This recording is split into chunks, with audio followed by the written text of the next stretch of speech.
Olá, irmãos, a paz do Senhor Jesus. Sejam bem-vindos novamente ao canal. Hoje vamos começar mais um estudo da Palavra do Senhor. Vamos falar sobre as festas judaicas. Então vamos direto para o estudo.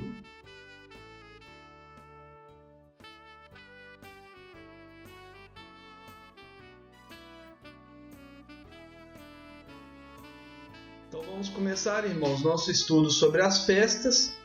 Então, o texto base que nós vamos usar para falar das festas judaicas está em Levítico, capítulo de número 23. O capítulo de número 23 de Levítico é como se fosse um resumo sobre as festas judaicas. Tá? Nós vamos encontrar as festas em vários textos da Palavra de Deus, mas em Levítico 23 nós vamos ter ali um resumo, né, que vai nos dar um norte geral sobre as festas. Esse é um tema que a igreja não tem muito costume de estudar. Então ela foca muito na Páscoa apenas, às vezes no Pentecostes, fala da Páscoa, do Pentecostes. Mas quando você entra naquilo que Deus projetou, Ele não projetou só a Páscoa e o Pentecostes. Ele criou um ciclo, né, de festas que representam um plano profético, né, ao qual Ele determinou sobre a humanidade.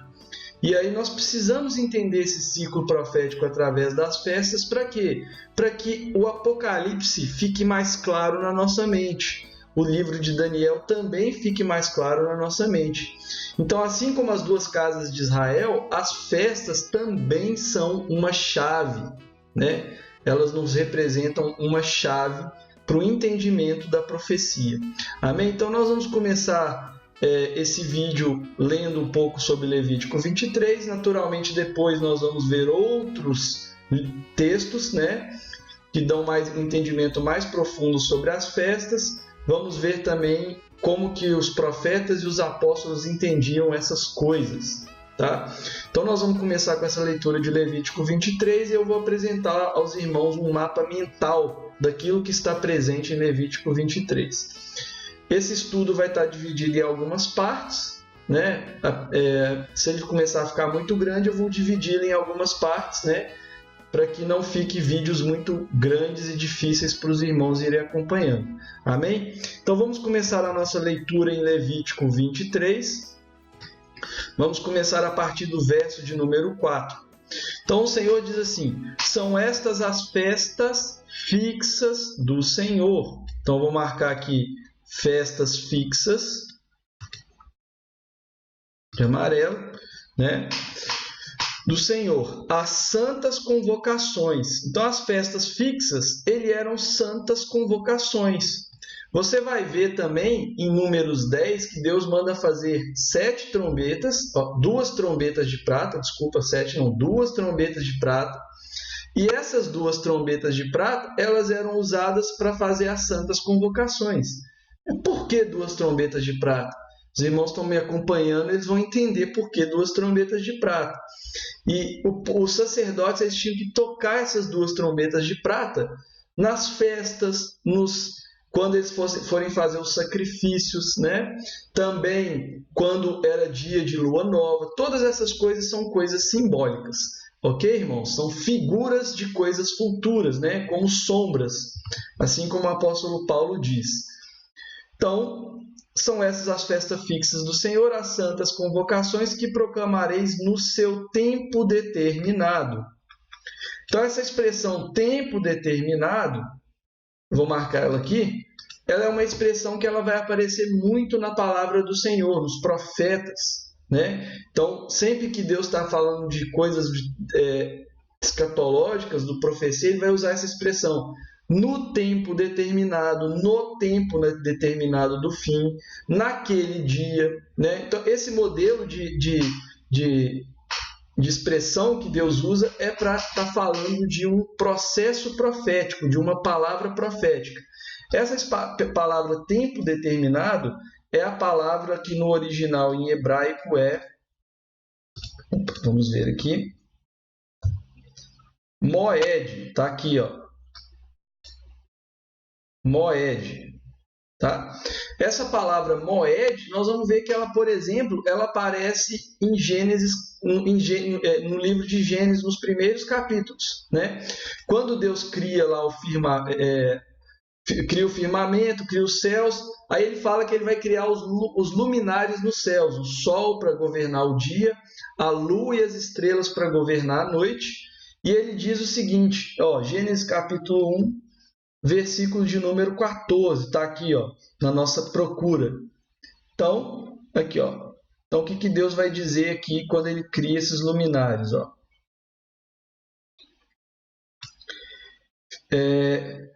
Subir mais um pouquinho. Houve tarde de manhã, disse também Deus, haja luzeiros nos firmamentos dos céus, para fazerem separação entre o dia e a noite. Então, o sol e a lua, né, eles servem como o quê? Para separar o dia e a noite. Agora, olha o que Deus vai falar. E sejam eles para sinais e para estações, para dias e para anos. Essa palavra estações, que está traduzido para português em estações, né? Você vai ver que a tradução dela não é uma tradução muito correta, coerente. Essa palavra estações, que está aqui, é moed, que significa tempo determinado. Olha que coisa tremenda. Então, o sol e as estrelas, né, elas servem como tempos determinados. Vocês vão ver que Deus vai usar, né?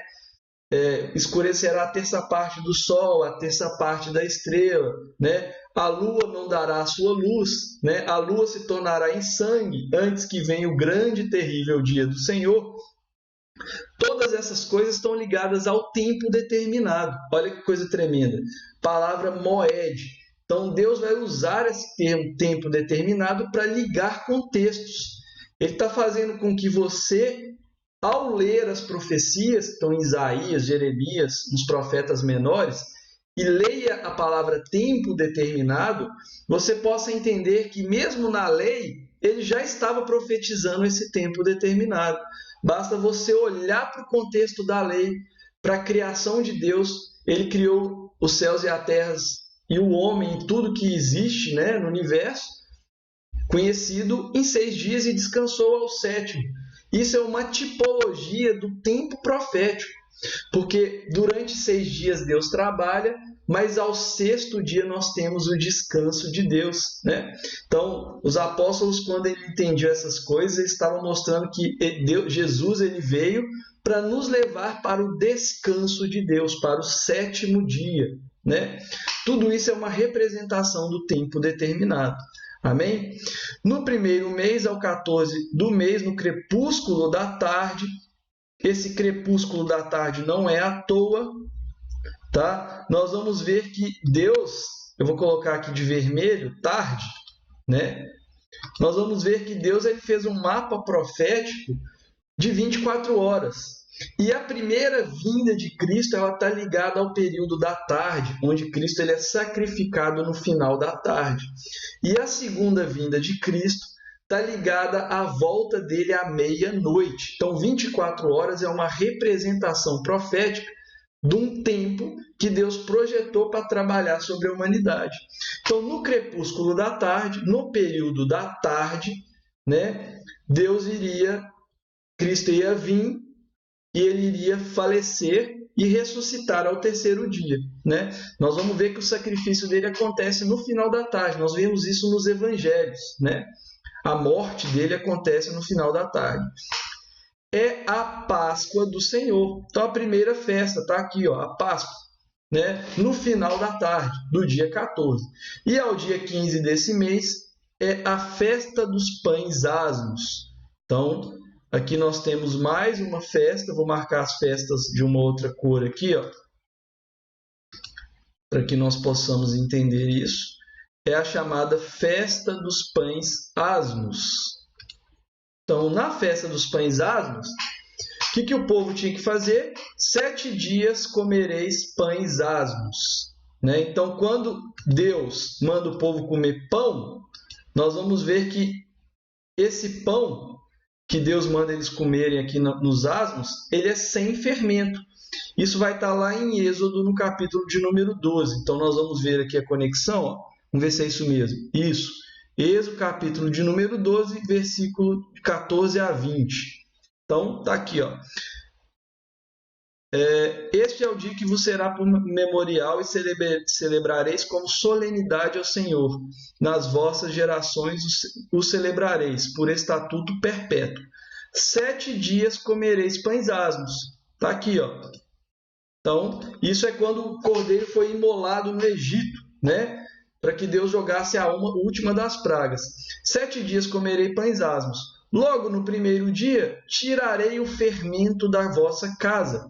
Pois qualquer que comer coisa levedada, desde o primeiro dia até o 7º, será eliminado de Israel. Então, você vai ver que esse pães asmos que o povo tinha que comer por 7 dias era um pão sem fermento.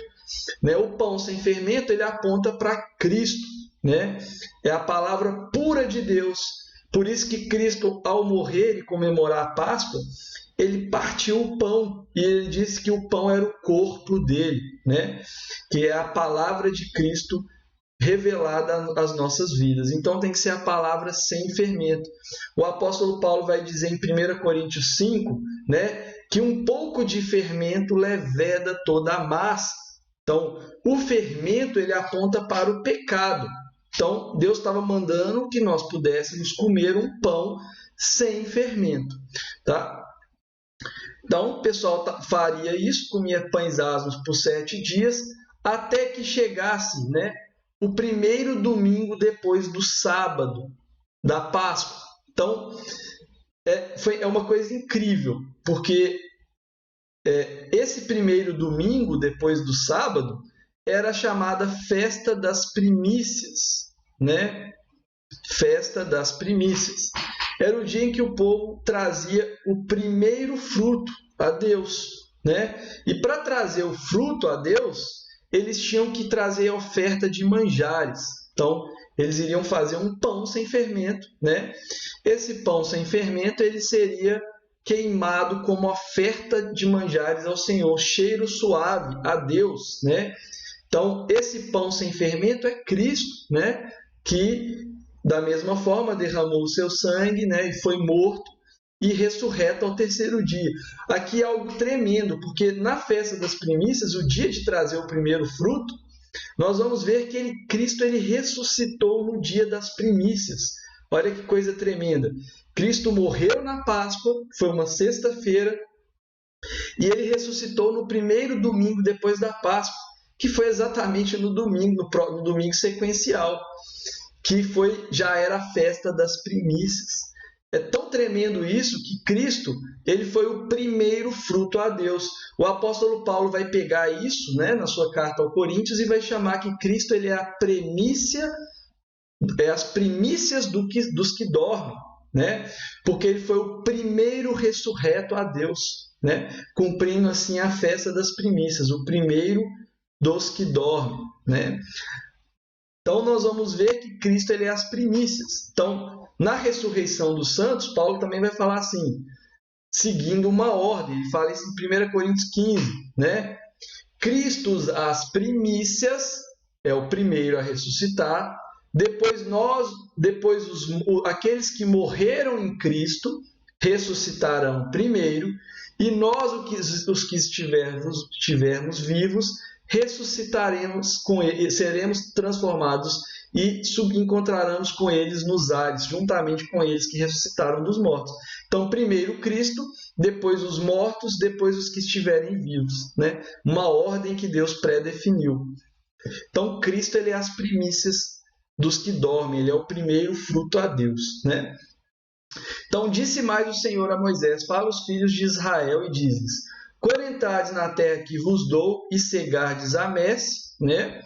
Então trareis um molho das primícias de vossa messe. Então, um molho das primícias daquilo que foi colhido seria trazido para Deus, né? Então, este moverá o molho perante o Senhor para que sejais aceitos. Então, a primícia ela era trazida a Deus para quê? Para que nós pudéssemos sermos aceitos para Deus. Então, sem Cristo primeiro ser oferta a Deus, como primeiro fruto a Deus, né? O primeiro fruto a Deus, aquele que derramou seu sangue e foi o primeiro ressurreto, nós não poderíamos ser aceitos, né? Então, a primeira coisa era o processo inicial que estava em Cristo, né? De ser o primeiro fruto. Nós vamos ver que essa palavra primícias, ela também está ligada a dízimos, né? Muitas vezes as pessoas confundem o que é dízimo, né? Então, dízimo está ligado à palavra primícias. Então, Deus ele fez isso para quê? Deus projetou isso para quê? Para que nós pudéssemos sermos aceitos. Tá? No dia em que moverdes o molho, oferecereis um cordeiro sem defeito de 1 ano. Então, isso na festa da primícia, falando de um cordeiro sem defeito. A sua oferta de manjares serão de 2 dízimas de efa, de flor de farinha, amassada no azeite. Oferta queimada de aroma agradável a Deus, e a sua libação de vinho, e a 4ª parte de rim. Então, era junto com a oferta queimada junto com a oferta de manjares, que era o corpo de Cristo, né? Tinha que ser oferecido também uma parte de vinho, falando do sangue de Cristo. Todas essas coisas estão ligadas às festas. Então você vê que na festa da primícia, né, está falando de coisas tremendas. Então Cristo ele era o pão sem fermento oferecido a Deus e o vinho oferecido a Deus, que ia ressuscitar ao 3º dia, né, na festa das primícias. É tremendo isso. Agora, esse processo todo, vou mudar esse aceito aqui, ó. Para que Deus ele fez isso? Né? Para que nós pudéssemos sermos aceitos. Aceitos onde? Num tempo determinado. O Senhor vira para o povo e fala o seguinte: olha, vocês vão trazer as primícias e vocês vão esperar o seguinte: 49 dias, 7 vezes 7 semanas, 7 semanas de dias. Então, 49 dias. Quando chegar no dia 50, vocês vão trazer para mim o quê? As suas ofertas da colheita. Então, para o povo ser aceito, né, o povo tinha que primeiro, né, dar a primícia sem fermento, para que quando chegasse ao dia 50, né, a oferta do povo a Deus fossem aceitas. E aí nós vamos ver algo incrível. Quando chega nas colheitas, né, ou festa da cega ou Pentecostes, né, então essas primícias e Pentecostes elas estão ligadas, né? Aqui em primícias Deus começa a agir sobre a colheita. E quando chega em Pentecostes, Deus vai firmar essa colheita, né? E olha o que o Senhor vai falar: contarei para vós outros desde o dia imediato ao sábado, desde o dia que trouxeres o molho da oferta movida, 7 semanas. Então, lembra que eu falei 49? Então, vocês vão esperar 7 semanas. Vou marcar aqui 7 semanas, até o dia imediato ao 7º sábado. Contarei 50 dias. Então, era um ciclo de 50 dias, né? Um ciclo de 50 dias. Então, trareis nova oferta de manjares. Só que aqui é uma nova. Olha o que ele vai falar dessa nova oferta de manjares. Da vossas moradas trareis 2 pães. Agora não é mais um, é 2. Olha que coisa tremenda. Quem conhece aquilo que nós estamos estudando na palavra de Deus, né? As 2 casas de Israel, judeus e gentios, vai conseguir entender por que Deus manda trazer 2 pães, né? Primeiro é um pão, depois é 2 pães. E olha que coisa tremenda. Essa é a única vez que Deus fala que o seguinte: esses pães, eles tinham que ser levedados. Olha só, para serem movidos. 2 dízimas de evas de farinha serão levedados e cozerão. São primícias a Deus. Olha que coisa tremenda. Então você vai ver que Cristo ele é o pão sem fermento, né? E ele foi cozido, né? Vamos dizer assim, entre aspas, ele foi entregue como oferta a Deus para que os 2 pães com fermento pudessem também ser oferta a Deus, né? Então, através de um pão sem fermento, 2 pães com fermento, né? Levedados com fermento, ou seja, nós somos aqueles que temos pecados em volta das nossas vidas.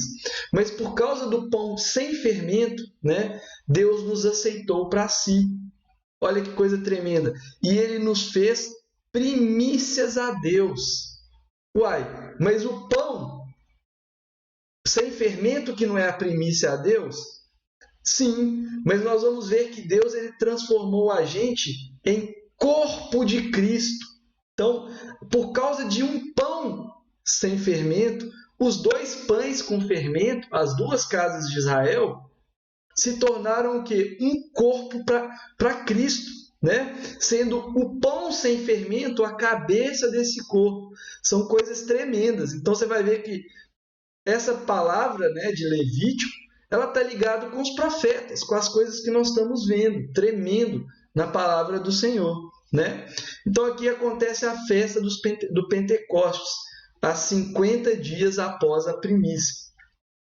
Então nós vamos ver que 3 festas elas acontecem no início do ano, no primeiro mês, que é Páscoa, Pães Asmos e Primícias, a partir do dia 14. 50 dias depois, né, já se aproximando do verão, olha que coisa tremenda, acontece o Pentecostes. Por isso que Cristo ele vira para os seus discípulos e fala, olha, esperem até 50 dias até o Pentecostes para que sejam revestidos de poder, porque a festa tinha que se cumprir exatamente como Deus tinha projetado. Cristo ele era a primícia, como pão sem fermento, como oferta de manjar a Deus. Só que depois de 50 dias, os pães com fermento, ou seja, com o pecado, por causa do pão sem fermento, receberiam também o Espírito Santo de Deus, seriam aceitos como primícias de Deus. E isso é tremendo, porque quando nós vamos para Apocalipse, né, o anjo que revela as coisas a João, ele diz que os 144.000, que muita gente acha que é literal, depois quando a gente for estudar Apocalipse nós vamos ver essas coisas. Os 144.000, eles eram primícias a Deus. De onde que o anjo tirou essas coisas? Ele está olhando para o Pentecostes, quando os pães com fermento se tornam também primícias a Deus. Isso é tremendo, né? O apóstolo Paulo vai falar que se Cristo morreu, nós morremos com ele, também com ele nós já ressuscitamos. Porque esse pão, né, que era com fermento, passou a ser um pão aceito a Deus. Amém? Agora é o seguinte, além dessas festas, dessas 4 festas que começam, são mais no início do ano, Deus vai projetar mais 3 festas que vão acontecer a partir do mês 7. Então, isso aqui vai apontar para uma segunda vinda de Cristo. Então, no primeiro momento, né, nessas primeiras 4 festas, nós temos a primeira vinda de Cristo. E quando nós vemos as outras 3 festas, essas 3 festas vão estar apontando para a segunda vinda de Cristo, né? Naturalmente que nós temos que estudá-las com mais profundidade do que nós vamos ver nesse primeiro vídeo, para entender em qual momento Cristo vem, tá? Mas nós temos 3 festas ligadas à segunda vinda. Então vamos lá. Olha o que o Senhor vai falar. Disse mais o Senhor a Moisés, fala aos filhos de Israel, dizendo, no mês 7, então está aqui, ó, mês 7, tempo determinado, ao primeiro do mês, tempo determinado, tereis descanso solene, memorial com sonidos de trombetas. Está aqui, ó, memorial com sonido de trombetas.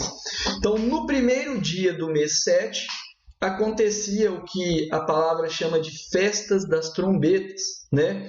Onde o povo faz um memorial, né, solene, se preparando para o que nós chamamos de dia da expiação. O dia da expiação ele era o dia mais importante para o povo de Israel. Não era a Páscoa, por incrível que pareça. Muitos irmãos não sabem disso, porque o dia da expiação, que é chamado na palavra de Yom Kippur, né? Ou dia da expiação, era o único dia do ano em que o sumo sacerdote podia entrar no Santo dos Santos. Então, nós vamos ver lá que na lei de Moisés, Deus manda Moisés criar um tabernáculo, né? E dentro do tabernáculo tinha ali a menorá, né? Que são as 7 igrejas, nós vemos isso em Apocalipse, depois vamos estudar sobre as 7 igrejas. Tinha ali a menorá, tinha o pão, tinha a mesa para os pães da preposição, as ofertas de manjares, tinha também ali o incensário, né? Onde tinha que todo dia, né, tinha que estar colocando incenso ali para que o incenso estivesse queimando, né? E nós vemos essa figura do incenso também em Apocalipse, no capítulo 5 e no capítulo 8, né? E atrás das cortinas nós tínhamos ali o quê? A Arca da Aliança, também chamada de Arca do Testemunho, né? Onde dentro dela tinha as tábuas da lei, né? As tábuas da lei, que representava ali a lei sobre o coração de pedra do homem, né? E em cima das tábuas da lei, né, da Arca da Aliança, tinha o propiciatório, né? Onde ficavam ali 2 querubins, né? Um de frente para o outro, e o sumo sacerdote, ele tinha que ungir o propiciatório uma vez ao ano. Então, ele só podia entrar naquele local que era considerado santíssimo, né? Santo dos santos, apenas uma vez ao ano, para aspergir o sangue do cordeiro sobre o propiciatório, né? Então, esse era o chamado dia da expiação. Ele era o dia mais importante para o povo de Israel. Então, quando chegava no primeiro dia do mês, né, o povo tinha que tocar trombetas de forma solene, se preparando para o dia da expiação, né? Nós vamos ver que essa trombeta depois vai estar lá em Apocalipse, né? Assim como o dia da expiação também vai estar em Apocalipse, né? Então nós vamos ver essas coisas mais à frente. Então nós vamos ver que a partir das trombetas está falando da segunda vinda do Messias, né? Então no mês 7, no primeiro dia do mês, tereis descanso solene, memorial com sonidos de trombeta, santa convocação, né? Então, a santa convocação, ela era feita com o quê? Com as 2 trombetas de prata. Então, se tocava as 2 trombetas de prata, fazendo a santa convocação. As 2 trombetas de prata, os irmãos vão entender naturalmente o que seriam as 2 trombetas de prata. Por que eu digo isso? Porque nós vamos ver que existiam 2 tipos de trombetas. Uma era as 2 trombetas de prata e a outra era a palavra shofar, né? Em hebraico, shofar, que significa trombeta de chifre de carneiro, né? Então, existiam alguns momentos que eram tocadas a shofar, e existiam alguns momentos que eram tocadas as 2 trombetas de prata. Então, você vai ver que a shofar aponta para Cristo. As 2 trombetas de prata vai apontar para o povo, né, que tinha que troncar aquelas trombetas de prata, né? E a shofar aponta para uma trombeta que é espiritual, é Cristo quem está tocando, porque Ele é o Cordeiro de Deus. Amém? Então vamos lá. Disse mais o Senhor a Moisés, mas ao 10 desse mês 7, então no primeiro dia, tocava-se trombeta. E no dia 10, acontecia o quê? Será o dia da expiação. Então, esse era o dia mais importante para o povo de Israel, o dia da expiação. Porque era no dia da expiação que o pecado do povo era definitivamente perdoado. Então, quando o Cordeiro Pascual morria, né, entrava-se num processo de colheita. Quando chegava no dia da expiação, o pecado do povo ele era perdoado, para que o povo entrasse naquilo que nós chamamos de festa das cabanas, ou festa dos tabernáculos, né? Que é a próxima festa seguinte ao dia da expiação.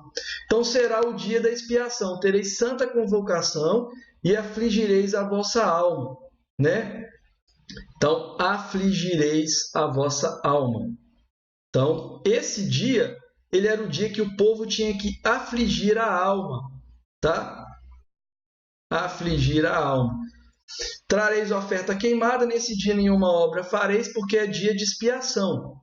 Para fazer o quê? Expiação por vós. Então, esse dia, ele era o dia que fazia expiação por vós. Lembra do que eu acabei de falar? O dia em que o povo tinha o pecado perdoado. Toda alma que não se afligir nesse dia, será eliminada. Então, isso aqui também aponta para coisas futuras, né? Nós vamos depois estar estudando isso mais à frente, né? O que seria, né, esse dia que o povo tinha que afligir a alma. E aquele que não afligisse a alma seria eliminado, né? Como através de um juízo, né? Isso vai apontar para coisas futuras. Bom, depois que o sumo sacerdote fazia todas essas coisas, né, e entrava no Santos dos Santos, ungia o Santos dos Santos, isso era só uma vez ao ano, né, o povo ele adentrava naquilo que era chamada de Festa dos Tabernáculos, ou Festa das Cabanas. Né? Em outros lugares vai usar o termo Festa das Cabanas. Então essa era a 7ª festa. Na Festa das Cabanas, o que acontecia?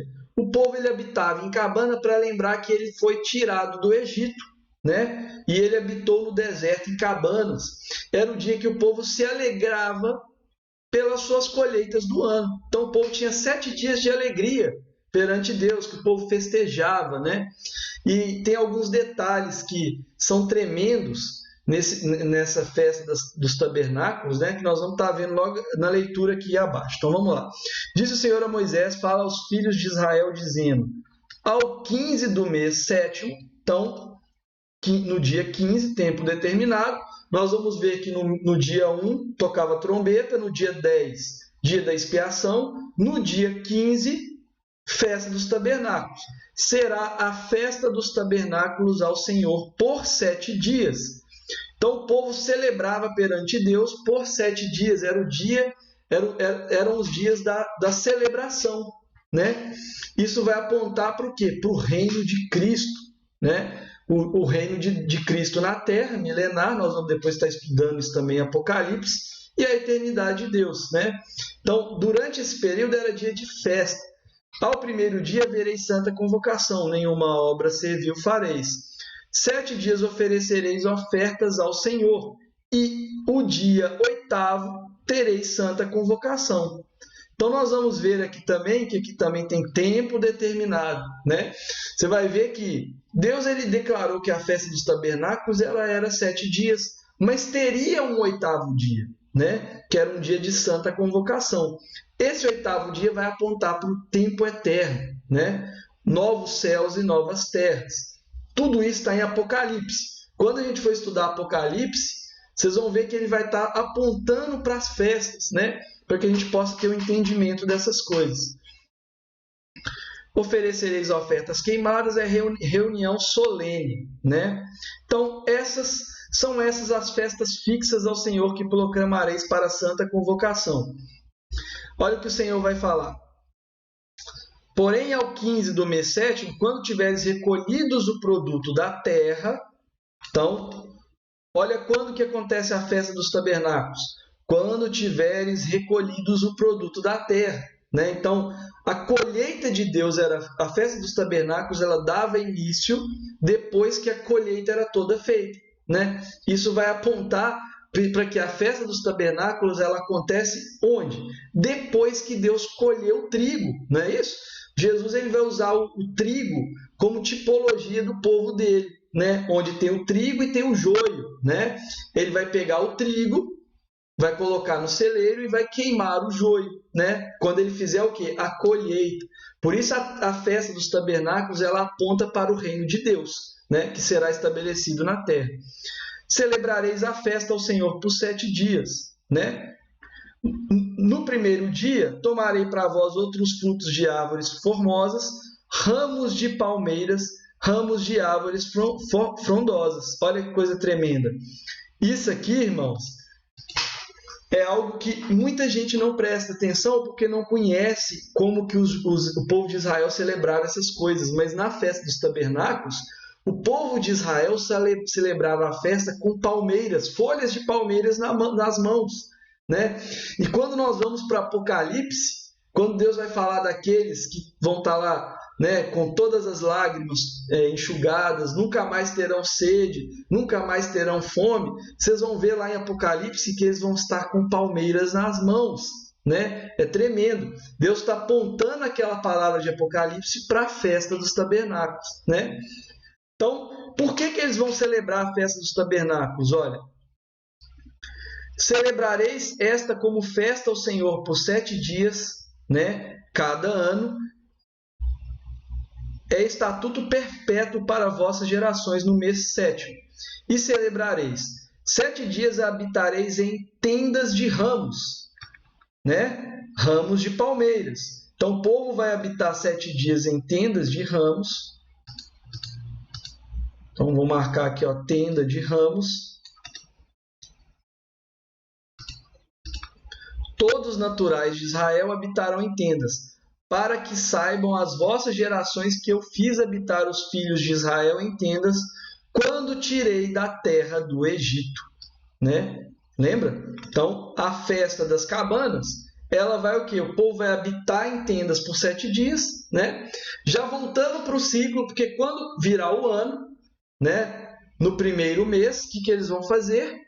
Vão fazer a Páscoa, a festa da Páscoa, que lembra o povo saindo do Egito.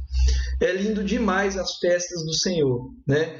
Isso vai nos trazer grande entendimento sobre a profecia, são chaves proféticas, né, que abrem revelação de Deus para o Apocalipse. Amém, irmãos? No próximo vídeo nós vamos estar vendo um mapa mental sobre essas festas, entendendo, né, o contexto dela de forma profética. Então é isso, queria deixar um abraço a todos os irmãos e até o próximo estudo. Tchau!